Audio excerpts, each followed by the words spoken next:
Você está passando por aquele problema em que você tenta melhorar como narrador, assiste vídeos de como narrar melhor, assiste vídeos de como fazer vozes, como fazer sotaques, como demonstrar melhor uma cena, como fazer seus jogadores imergirem mais na sua narração e às vezes o principal você está deixando faltar, que é entender a sua mesa.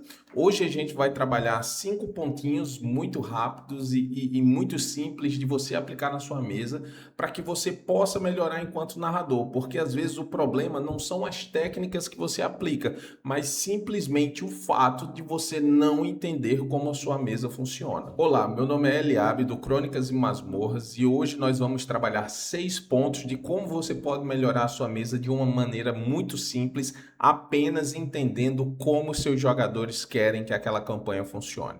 Então fica comigo até o final desse vídeo que a gente vai desvendar esse mistério. O primeiro ponto que a gente vai tratar aqui é um ponto que eu entendo que é muito subestimado, tanto pelos narradores quanto pelos jogadores, tá? É a seção 0. Eu já vou logo adiantando aqui. Nela é onde as expectativas elas são colocadas em jogo, são colocadas na mesa. É na seção 0 onde a régua da campanha ela é estabelecida.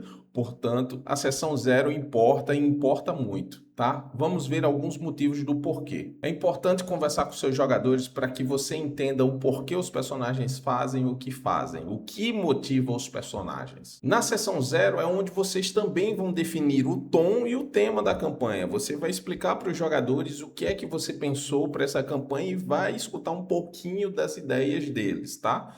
E é aqui onde a gente precisa prestar mais atenção. Em jogos com uma temática um pouco mais adulta, em que a gente trata de problemas psicológicos, dos dramas do cotidiano, ou um terror, um horror sobrenatural, é aqui onde a gente estabelece os limites narrativos, o que pode e o que não pode ser abordado durante a campanha. E com isso, né, a gente chega no terceiro ponto, que é descobrir o que é que os jogadores esperam do jogo.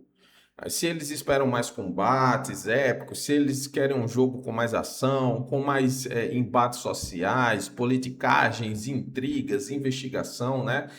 É aqui onde você vai escutar mais dos seus jogadores, né? Porque o RPG, como eu já venho batendo nessa tecla há muito tempo, é um jogo social. Então você não narra só para apresentar uma história, você não está lendo um livro para os seus jogadores. O RPG é um jogo vívido, onde cada escolha dos jogadores tem uma consequência dentro do mundo do jogo. É isso que torna esse jogo tão maravilhoso. No segundo ponto, nós temos aqui o universalmente bom contra o universalmente mal e tudo que há entre eles dois, né? Aqui é preciso dizer, né, que existem personagens que são essencialmente bons e personagens que são essencialmente cruéis. Então não tem muito o que fazer. Às vezes não é uma explicação de uma infância traumática e tudo mais, certo?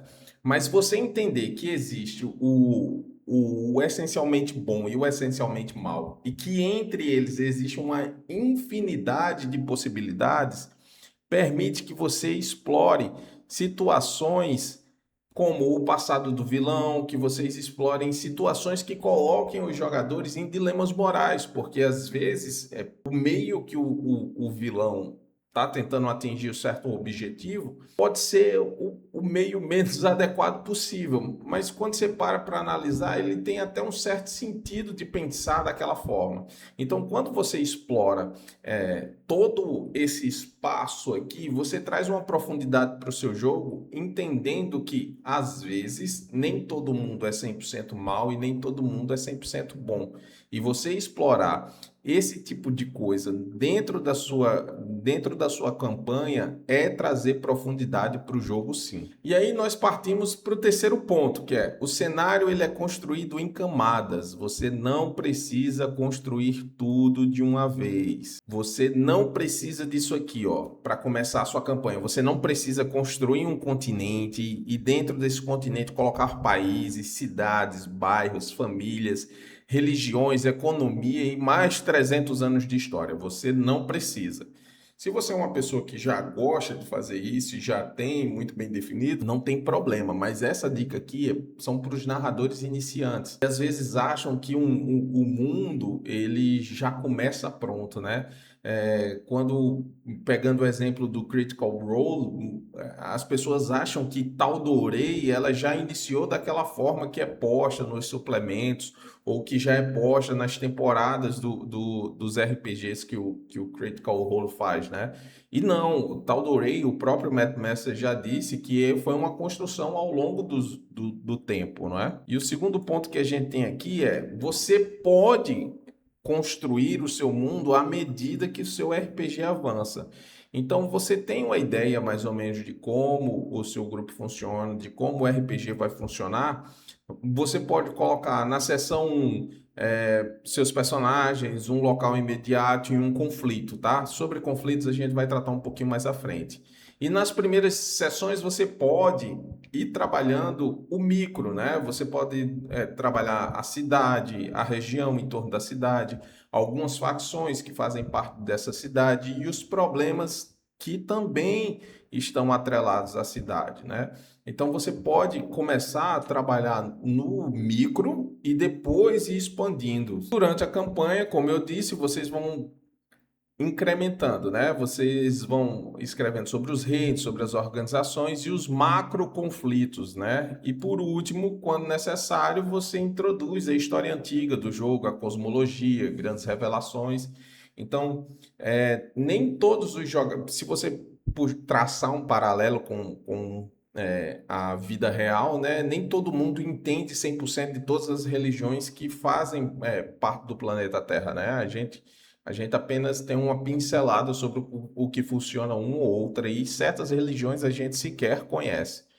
Então, lembre-se que no RPG pode ser assim também. Eu posso estar em um lado do continente e nunca ter ouvido falar de uma religião que existe do outro lado do continente, né? E à medida que você vai avançando é quando você vai trabalhando isso. Tá bom? O terceiro ponto que a gente tem aqui é o conflito versus a lore. O que é que isso quer dizer? Que você precisa, na sua campanha, no seu RPG, de conflitos, certo? Então você pode escrever 300 páginas de uma lore. Opa, ficou aqui, ficou repetido, hein? De uma lore. Você pode escrever 300 páginas de uma lore e mesmo assim não ter conflito nenhum, certo? Você quer um exemplo do que é que eu estou falando? Vamos lá, preste atenção nessa diferença. Há 30 anos aconteceu uma guerra entre dois reinos, até que os dois reinos chegaram a um acordo mútuo de paz. Você tem a história daquele local, você tem uma lore daquele local, certo? Mas até então isso não chama atenção, isso não prende, isso não traz qualquer profundidade sobre o local. É uma informação flat, né? É uma informação insossa. Mas imagina que você diz isso aqui, ó. Depois da guerra que durou 30 anos, tendo cessado pelo acordo entre seus governantes, hoje, depois de 10 anos desde o acordo, o irmão do rei entende que o reino saiu em desvantagem graças à fraqueza de espíritos do irmão em ter aceitado o acordo. Seu desejo é de recomeçar a guerra. Aqui, quando você traz um conflito, você acaba puxando a atenção dos seus jogadores para a história daquele local. Então a gente tem um conflito entre dois reinos que foi apaziguado graças a um acordo mútuo, só que um irmão de um dos reis, né, achou que esse acordo não foi vantajoso para aquele reino, achou humilhante, achou embaraçoso, enfim, talvez fosse um reino mais bélico, algo no sentido, entendeu? Então, quando você traz um conflito para a região, quando você traz um conflito para a sua lore, né, você está dando profundidade a traço que você está colocando no seu mundo e você está fazendo com que seus jogadores acabem prestando mais atenção. E isso acaba se ramificando em várias outras características do jogo. Então, quando você vê, por exemplo, se você está andando pelas fronteiras desses reinos, os soldados eles vão lhe tratar diferente a depender de onde vocês digam que sejam, né? O reino pode ter preconceito com o outro, é um espaço para você poder tratar, a depender do seu grupo e dos gatilhos que o seu grupo tem, por exemplo, de assuntos como xenofobia. Entende? Então, quando você traz um conflito, você traz profundidade para o seu RPG. Outro ponto interessante aqui são referências, tá? Não é proibido usar referências, pessoal. Usem referências à vontade. Só que vocês precisam ter em mente algumas coisas sobre a referência. Ter referência não quer dizer copiar. Você não precisa pegar o Darth Vader e colocar ele no seu jogo, ou pegar um personagem que é o vilão e transformar ele no pai de um dos jogadores, tá? A ideia de você pegar referência é você pegar o conceito daquilo que você está vendo, seja na literatura, no cinema, entende? Eu vou trazer alguns exemplos aqui, tá? Outro ponto interessante sobre a referência é que ela também faz parte do imaginário do jogador. Então, quando você está narrando RPG e que você quer trazer alguma coisa que veio da sua mente para a mente do jogador, a maior dificuldade é essa, é tirar o que está aqui e passar para o que está aí, né? Mas quando a gente trabalha com referências, a gente tem um ponto em comum, né? Então, quando você trabalha referências, aquela imagem ela já está mais clara na mente da outra pessoa. Obviamente, se ela conhecer a referência, né? Mas enfim, o que eu quero dizer é, quando você trabalha referências, você traz a profundidade, você também fisga mais a atenção do seu jogador, certo? Quando a gente trata do Luke, né, do Luke Skywalker e do Darth Vader, a gente está tratando do vilão, que é o pai do mocinho, mas o conceito daquilo ali é que ele pode se tornar aquilo que ele odeia. Quando a gente trata Harry Potter e Voldemort, que ele carrega consigo uma parte do seu inimigo, tá? São ideias que vocês podem e devem usar quando vocês quiserem. Frodo e Sauron, o poder do inimigo está dentro daquilo que eu carrego. Simba e Scar, minha família foi corrompida e preciso recuperar o meu lugar. Goku e os Saiyajins, meu sangue pertence a uma raça de conquistadores, mas eu escolho quem sou.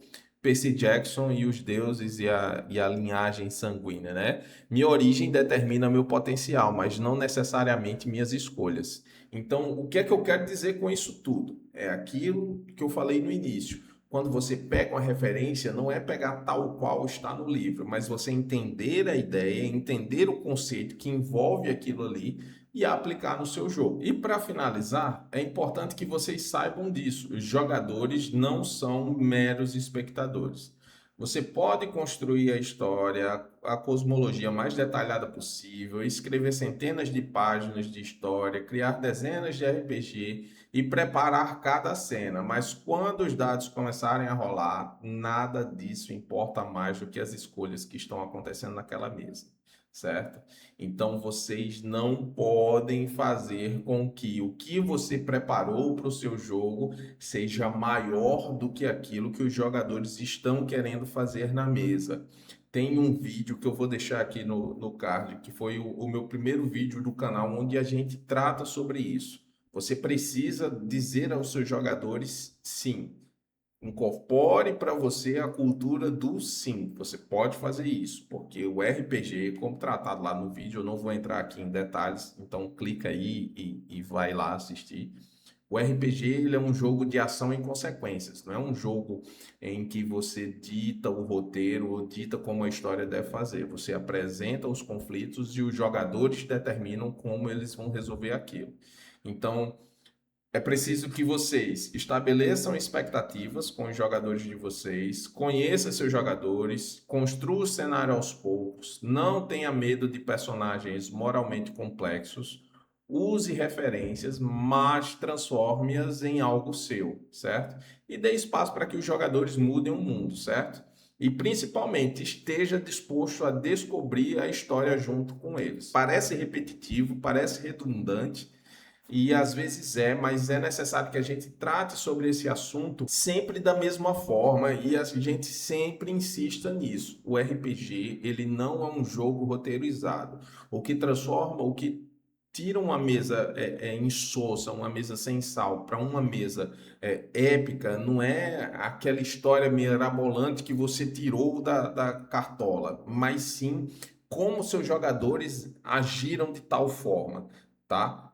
Como seus jogadores resolveram tal problema. Se você, que é narrador e está me assistindo, e geralmente já ouviu seus jogadores comentarem sobre uma mesa épica sua, que eles participaram de outra pessoa, nunca vai estar direcionado única e exclusivamente a caralho, aquela mesa foi épica porque o narrador criou a lore de um deus e a religião que se ramificou e o deus foi dado como morto, e aí todo o plot da campanha foi em relação a, né, restabelecer o lugar daquele deus no panteão. Você nunca vai ver um jogador falando isso, mas ele vai ver sobre como o grupo, como a party impediu que isso acontecesse, ou ajudou que isso acontecesse, ou como um dos jogadores resistiu fielmente e bravamente contra o sumo sacerdote desse Deus. Então, sempre que eles falarem sobre uma sessão muito foda que eles participaram, uma sessão muito épica, é sempre envolvida ela está sempre atrelada a uma situação na qual eles passaram. Então, é isso, certo? Estabeleçam as expectativas, conheça seus jogadores, deixe que eles contem a história e conte as histórias com eles também. Use o background deles para enriquecer o seu mundo, para enriquecer a sua narrativa, para enriquecer a sua campanha. Tá? Comenta aí embaixo, me diz o que é que você achou, qual dica você acha que eu deveria ter dado, ou qual assunto você acha que eu posso trabalhar em outro vídeo, tá? Que eu estou a postos aqui, eu estou sempre lendo os comentários. Beleza? Então, se você gostou do vídeo, se inscreve no canal, me segue lá no Instagram, certo? A gente tá sempre conversando sobre RPG lá e aqui também. Aqui os vídeos são semanais, tá? Então, toda segunda-feira tem vídeo novo no canal. Pessoal, eu encontro vocês no próximo vídeo. Espero que esse vídeo aqui contribua de alguma maneira na narrativa de vocês. E eu estou a posto. Qualquer dúvida, me manda um DM, deixa no comentário aqui que eu respondo. Tá bom? Então, valeu, pessoal. Até a próxima.